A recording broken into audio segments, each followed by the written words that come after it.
अस्सलाम वालेकुम नाजरीन, मैं हूं आमना और आप देख रहे हैं सरेआम CID न्यूज़। खबर शामिल करते हैं थरपारकर से, जहां से हमें रिपोर्ट कर रहे हैं ब्यूरो चीफ किशोर कुमार। पेशावर की मस्जिद में पेश आने वाले दर्दनाक वाक़े के खिलाफ शिया उलमा काउंसिल की जानिब से मरकजी इमाम बारगाह से प्रेस क्लब मिट्टी तक एहतजाजी रैली निकाली गई।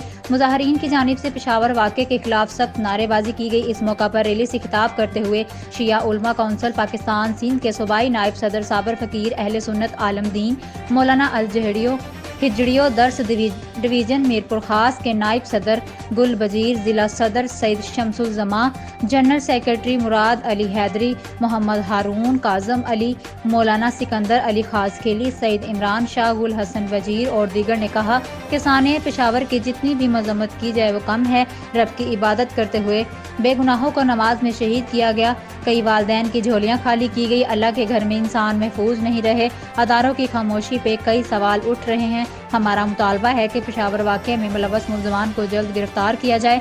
बासूरत दीगर एहतजाजी दायरा बढ़ाया जाएगा।